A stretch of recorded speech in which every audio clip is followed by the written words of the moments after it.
Notre secours est dans le nom du Seigneur qui a fait le ciel et la terre. Souvenez-vous, l'épisode dernier, je vous ai présenté un bon roi, un bon grand prêtre, le roi Helcias, un bon prophète, Jérémie, et même un bon scribe, Shaphan, dont on avait parlé dans le livre des rois. Bref, un alignement des planètes tel qu'on n'en a jamais eu depuis Salomon. Est-ce que l'histoire va enfin changer ? Aujourd'hui, dernier chapitre du livre des Chroniques, nous sommes avec Ézéchias. L'histoire, normalement, vous la connaissez. J'en dis pas plus. Livre des Chroniques, fin du chapitre 35 et chapitre 36.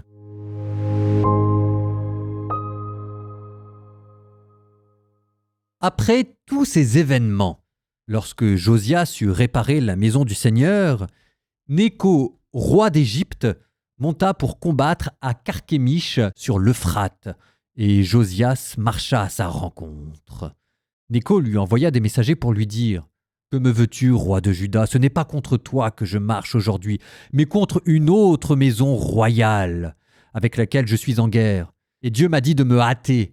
Laisse donc agir Dieu qui est avec moi, de peur qu'il ne te détruise. » Mais Josias ne changea pas d'avis. Bien plus, il se déguisa pour l'attaquer. Il n'écouta pas les paroles de Nécho qui venaient de la bouche de Dieu. Il vint livrer bataille dans la plaine de Megiddo.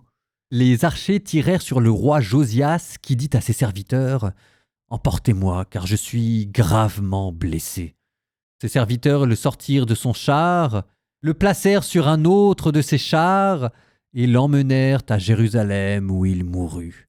On l'ensevelit dans les tombeaux de ses pères. Tout Juda et Jérusalem prirent le deuil de Josias. Jérémie composa une lamentation sur Josias. Tous les chanteurs et les chanteuses ont mentionné Josias dans leurs lamentations jusqu'à ce jour, et ces chants sont consignés dans les lamentations. Le reste des actions de Josias, ce qu'il a fait avec fidélité, conformément à ce qui est écrit dans la loi du Seigneur, ses actions donc, des premières aux dernières, voilà qu'elles sont écrites dans le livre des rois d'Israël et de Juda. Les gens du pays prirent alors Joachaz, fils de Josias, et le firent roi à la place de son père à Jérusalem. Joachaz avait 23 ans lorsqu'il devint roi, et il régna 3 mois à Jérusalem. Le roi d'Égypte le destitua à Jérusalem, et il imposa au pays un tribut de 100 talents d'argent et d'1 talent d'or. Le roi d'Égypte fit roi Eliakim, frère de Joachaz, sur Juda et sur Jérusalem, et il changea son nom en celui de Joachim. Quant à son frère Joachaz, Nécho le prit et l'emmena en Égypte. Joachim avait 25 ans lorsqu'il devint roi, et il régna 11 ans à Jérusalem. Il fit ce qui est mal aux yeux du Seigneur son Dieu. Nabuchodonosor, roi de Babylone, monta contre lui et l'enchaîna d'une double chaîne de bronze pour l'emmener à Babylone. Nabuchodonosor emporta à Babylone une partie des objets de la maison du Seigneur et les déposa dans son palais à Babylone. Le reste des actions de Joachim, les abominations qu'il commit et ce qui lui est arrivé, voici que cela est écrit dans le livre des rois d'Israël et de Juda. Son fils Jéconias régna à sa place. Jéconias avait 8 ans lorsqu'il devint roi, et il régna 3 mois et 10 jours à Jérusalem. Il fit ce qui est mal aux yeux du Seigneur. Au retour du printemps, le roi Nabuchodonosor l'envoya chercher et le fit emmener à Babylone avec les objets précieux de la maison du Seigneur, et il fit roi sur Juda et sur Jérusalem Sédécias, frère de Jéconias. Sédécias avait 21 ans lorsqu'il devint roi, et il régna 11 ans à Jérusalem. Il fit ce qui est mal aux yeux du Seigneur son Dieu, et ne s'humilia pas devant le prophète Jérémie qui parlait au nom du Seigneur. Il se révolta même contre le roi Nabuchodonosor qui lui avait fait prêter serment par Dieu. Il raidit sa nuque et endurcit son cœur plutôt que de revenir au Seigneur, Dieu d'Israël. Tous les chefs des prêtres et du peuple multipliaient les infidélités en imitant toutes les abominations des nations païennes, et ils profanaient la maison que le Seigneur avait consacrée à Jérusalem. Le Seigneur, le Dieu de leur père, sans attendre et sans se lasser, leur envoyait des messagers, car il avait pitié de son peuple et de sa demeure. Mais eux tournaient en dérision les envoyés de Dieu, méprisaient ses paroles et se moquaient de ses prophètes. Finalement, il n'y eut plus de remède à la fureur grandissante du Seigneur contre son peuple. Alors, le Seigneur fit monter contre eux le roi des Chaldéens, qui tua par l'épée les jeunes gens à l'intérieur du sanctuaire, et n'épargna ni le jeune homme, ni la jeune fille, ni le vieillard, ni l'infirme. Le Seigneur les livra tous entre ses mains, tous les objets, grands ou petits, de la maison de Dieu, les trésors de la maison du Seigneur et les trésors du roi et de ses princes. Nabuchodonosor remporta tout cela à Babylone. Les Babyloniens brûlèrent la maison de Dieu, détruisirent le rempart de Jérusalem, incendièrent tous ses palais et réduisirent à rien tous leurs objets précieux. Nabuchodonosor déporta à Babylone ceux qui avaient échappé au massacre. Ils devinrent les esclaves du roi et de ses fils jusqu'au temps de la domination des Perses. Ainsi s'accomplit la parole du Seigneur proclamée par Jérémie. La terre sera dévastée et elle se reposera durant 70 ans jusqu'à ce qu'elle ait compensé par ce repos tous les sabbats profanés.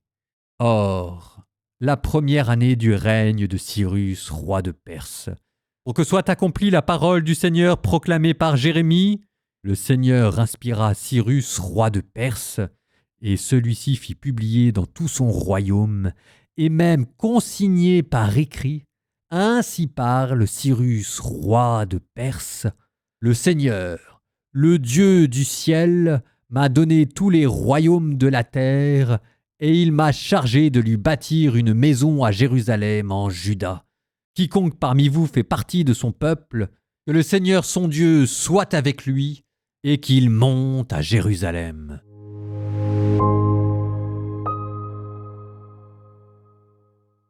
La bataille de Méguidon. Ah, bon, c'est pas comme si on n'en avait pas parlé dans le livre des rois, hein. Donc moi je sais bien que c'est toujours difficile de faire un effort de mémoire, mais quand même, j'ose espérer que ce que vous avez entendu, ça ne vous a pas surpris. Vous l'aviez en tête. Cette bataille de Méguidon est incompréhensible. Qu'est-ce que Ézéchias est venu faire dans cette bataille, à se mettre entre le marteau et l'enclume, à se mettre entre l'Égypte et la Syrie d'un côté et Babylone de l'autre? Il y a quelque chose d'incompréhensible, on l'avait dit, on le redit. Au début, j'y voyais comme une certaine forme d'arrogance, un roi qui se disait « j'ai fait une belle réforme, donc Dieu va me donner la victoire à la guerre ». Et c'est jamais tout à fait comme ça que ça se passe. À la réflexion, vous vous souvenez de ce que je vous avais dit la dernière fois, le contraste entre ces cercles à Jérusalem qui faisaient réforme sur réforme et le peuple qui refusait constamment la religion qu'on lui proposait. Et il y avait un problème qui n'était pas résolu. Et peut-être que la tâche du roi dans le livre des Chroniques, c'est pas d'abord de partir à la guerre, c'est d'organiser le culte et de rassembler son peuple. Peut-être que Ézéchias, qui présente sur le papier tous les gages de la réussite et du grand réformateur, est peut-être celui qui a le plus raté sa réforme, qui n'a pas réussi à rassembler son peuple autour de Dieu, à preuve ces autels païens qui poussaient, je vous avais dit, comme du chien-dent partout. Là, il y a eu un défaut de discernement, une bravade. Il a tenté sa chance et c'est pas passé. Et on l'avait dit, on le redit, de cette bataille de Megiddo, Juda ne se remettra jamais. Il perd son armée, il perd son indépendance nationale et devient le jouet tantôt d'un empire, l'Égypte, tantôt de l'autre, Babylone. Finalement, il y a un premier exil, et dans cet exil, c'est un roi qui est emmené en exil, mais non seulement un roi, mais aussi une bonne partie de cette bureaucratie sacrée, probablement les meilleurs, ce qui fait que tout est cassé, l'administration, ce sont les pires qui restent, et on vous a parlé maintenant de ces prêtres qui ne suivaient pas la loi de Dieu. Au total, la ruine de Jérusalem arrive, sans qu'on ne sache très bien formellement pour quelle faute. On a plutôt le sentiment d'un ras-le-bol. C'était la goutte d'eau qui a fait déborder le vase. La terre était recouverte de péchés. C'était le sens de cette prophétie de Jérémie que, curieusement, vous avez insérée dans le livre des Chroniques, dans l'épisode que vous venez d'entendre. Verset 21, « La terre sera dévastée et elle se reposera durant 70 ans, jusqu'à ce qu'elle ait compensé par ce repos tous les sabbats profanés. » C'est le mal qui avait imprégné jusqu'au sol de Jérusalem. La terre n'en pouvait plus. Ce n'est même plus Dieu qui a rejeté ce peuple, c'est la terre elle-même qui l'a rejeté. Petite parenthèse en passant, à cause des sabbats profanés, c'est ce qui vous expliquera au temps de Jésus pourquoi est-ce que le sabbat était devenu une question de sécurité nationale. Et Jésus qui donnait l'impression de briser le sabbat, forcément il y avait la police religieuse qui lui tombait dessus. On n'avait pas envie de retourner en exil. Bon, en tout cas maintenant on arrive au dernier paragraphe du livre des Chroniques. Dans la bouche de Cyrus, un roi païen. C'est le deuxième roi païen qui prophétise dans ce chapitre. Le premier, c'était le roi d'Égypte. On disait que c'était le Seigneur qui parlait à travers sa bouche. Voilà maintenant que c'est un deuxième roi païen qui prophétise. Ça en dit long sur ce peuple, tellement dépravé que maintenant Dieu est obligé de passer par d'autres moyens. Toujours est-il que Cyrus dit, ainsi parle Cyrus, roi des Perses, « Le Seigneur, le Dieu du ciel, m'a donné tous les royaumes de la terre et il m'a chargé de lui bâtir une maison à Jérusalem en Juda. » C'est lui maintenant qui a repris le programme de David et de Salomon. Et c'est ainsi que s'achève le livre des Chroniques, sur cette ironie mordante, sur cette ironie cruelle. Ce que le peuple d'Israël n'a pas réussi à faire, ce sera un roi païen qui le fera. C'était un cadeau qui lui faisait de pouvoir construire une maison, mais il n'est pas lié à lui. Et si jamais ce peuple refuse de le construire, c'est quelqu'un d'autre qui le fera. En attendant, on l'a dit, on l'a redit, mais vous avez vu tout au long de ces livres des Chroniques tous les déplacements que l'on a opérés, préparer la théologie du temple, faire changer la figure du roi pour qu'il devienne quasiment à l'instar d'un pape, celui qui doit organiser le culte. On a parlé de cet essor de la bureaucratie sacrée, on a vu à travers chacun des rois comment est-ce que Dieu glissait ça et là des messages de réconfort pour le peuple le jour où il reviendrait. Vous aviez dans le livre des Chroniques la théorie, ce que l'on appelle la théologie du temple. Maintenant, il s'agira de la réaliser. Ce sera après l'exil, les livres de Néhémie et d'Esdras, l'instauration d'une théocratie, d'un empire liturgique à Jérusalem. Est-ce qu'ils y arriveront ? Ça, on verra la suite au prochain épisode.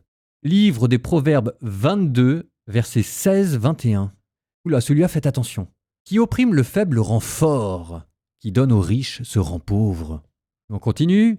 Tends l'oreille et écoute les paroles des sages, que ton cœur s'attache à mon savoir. Tu prendras plaisir à garder en toi ces paroles, toutes prêtes à venir sur tes lèvres. Pour que ta confiance soit dans le Seigneur, je vais t'instruire aujourd'hui, toi aussi. N'ai-je pas écrit pour toi 30 chapitres pleins de conseils et de sciences, afin que tu reconnaisses la parole vraie, que tu fasses un rapport sûr à celui qui t'envoie ?